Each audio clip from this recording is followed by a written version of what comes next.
Oi pessoal, sejam bem-vindos a mais um vídeo neste canal e primeiramente, feliz 2021! Vencemos 2020, chegamos em 2021 e eu desejo muito que esse ano seja muito incrível para vocês, cheio de luz, cheio de leituras incríveis e, enfim, todas as coisas maravilhosas que vocês desejarem também.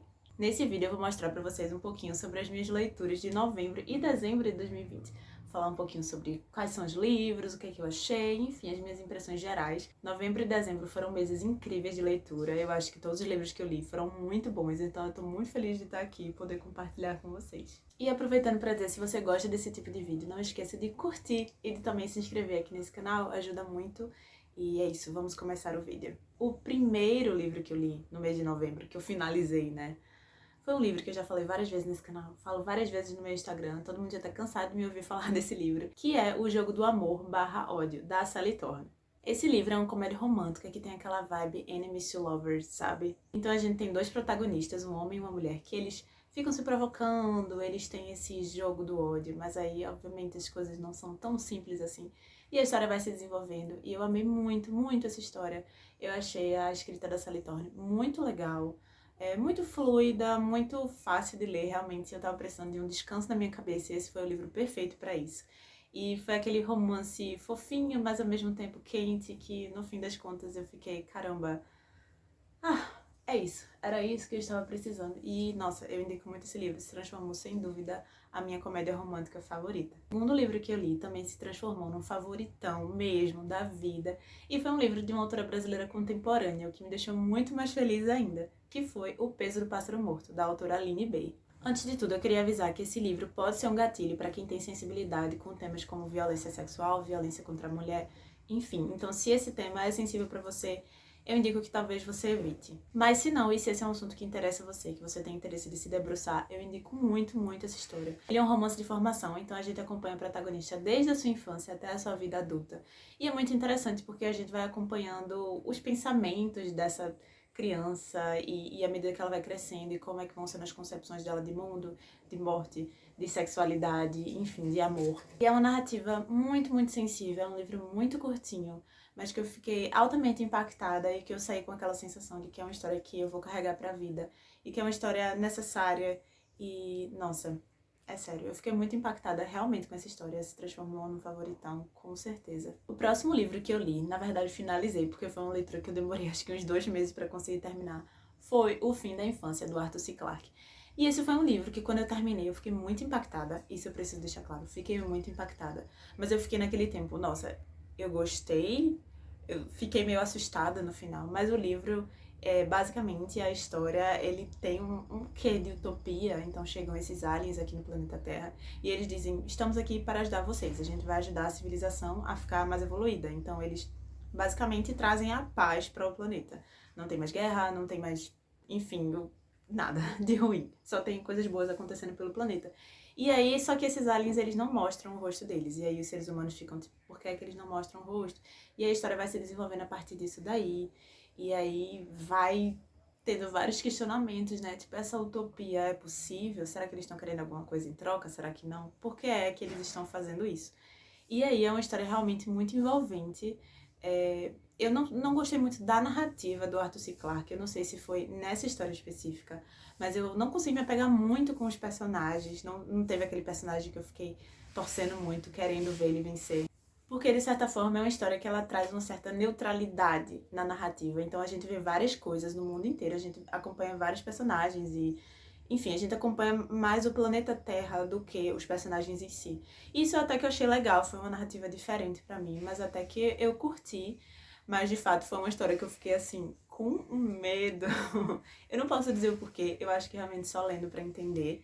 Mas foi um livro que eu fiquei com medo. Eu tô pensando até em fazer uma resenha aqui, com spoilers, pra quem tiver interesse de saber. E quem lê esse livro também, vamos conversar. Porque, assim, eu fiquei extremamente impactada, ainda tô. Quando eu paro pra pensar nesse livro, meu cérebro explode. Então, eu de fato gostei. Eu acho que a resposta final é eu gostei muito. Só fiquei bem assustada.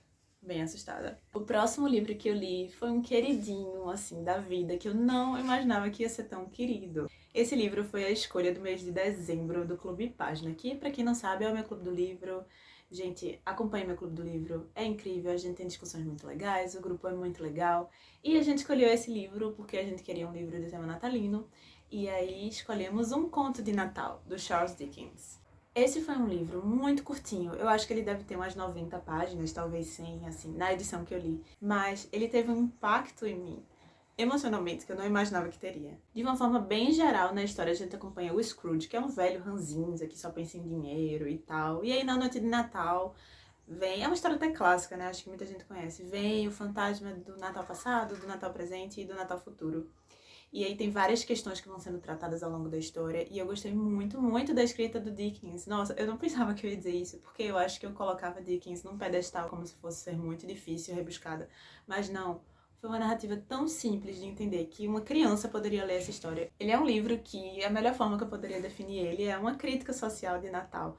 Porque o Dickens ele vai tocar em vários aspectos que ele queria criticar naquela sociedade, mas de uma forma, às vezes, indireta, mas que dá pra sacar o que ele tá querendo dizer, entende? E aí, de fato, os personagens trazem uma história muito, muito bela. Eu chorei no final do livro, muito.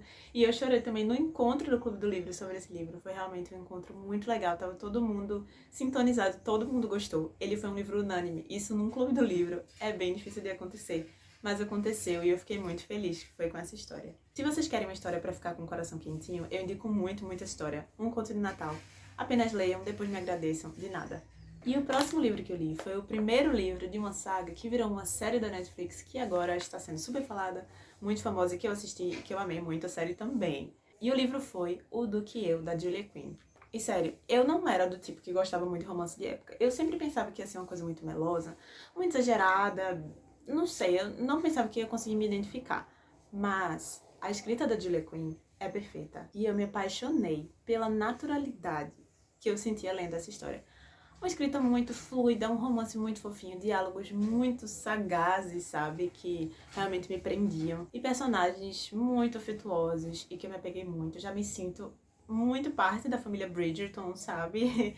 Realmente, assim, é uma família fofa, é uma família muito unida e que nossa, eu me apeguei muito de cara, assim, a todos os personagens. Torço muito por todos eles. E eles nem existem, são fictícios. No Do Que Eu, a gente acompanha, né, na época da sociedade vitoriana, a Daphne, que ela basicamente não tem nenhum pretendente interessado nela. E aí chega esse Duque de Hastings, que se chama Simon. E aí ele não tem nenhum interesse em casar. E aí, o que é que eles decidem fazer? Eles decidem fingir que estão namorando para poder tornar ela desejável. Então os caras iam olhar e dizer, caramba, ela pegou o Duque, então ela deve ser muito interessante. E aí os caras iam ir pra cima dela, ao mesmo tempo que as mães iam parar de importunar ele, querendo fazer com que ele casasse com as filhas delas. E aí a história vai se desenvolvendo, eu acho que já dá pra imaginar o que é que acontece, né? Que afinal de contas é um romance. Só tem um ponto sobre essa história que é um pouco controverso. Quer dizer, um pouco não, é muito controverso, né? E eu não posso falar porque é spoiler, mas enfim. Eu queria só dizer que se você leu a cena, eu acho muito problemática aquela cena. Mas eu gostei do resto do livro. Mas essa cena em si, eu não gostei. Não achei que foi muito necessária. Mas eu acho que o livro em si realmente é muito bom. E eu fiquei muito apegada. E eu fiquei muito ansiosa pra ler a continuação. E aí, o último livro que eu li no ano é justamente essa continuação. Que, nossa, eu gostei do Que Eu. Tipo, legal, casal fofinho, personagem muito adorável, muito apaixonante, o Simon. Mas aí eu li O Visconde que Me Amava, que é o segundo volume da série Os Bridgertons. E sério, deixa eu só tomar um copo d'água.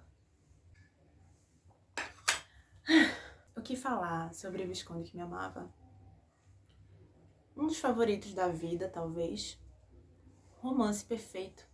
Casal perfeito. Gente, a protagonista, Kate, primeiramente ela sou eu.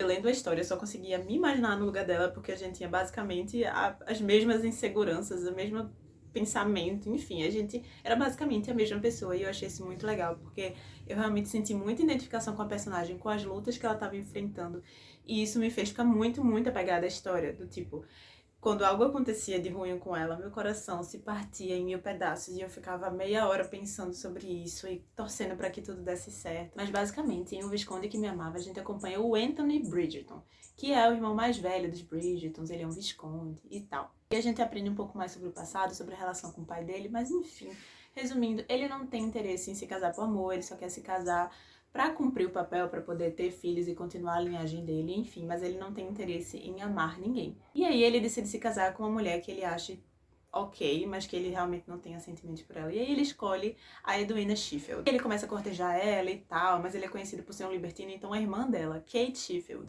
ela começa a ficar muito irritada com ele, porque ela não quer que a irmã dela fique com ele, porque sabe que ele é conhecido como um libertino e todas as coisas ruins, e eles começam a ter implicância um com o outro, e a história vai se desenvolvendo.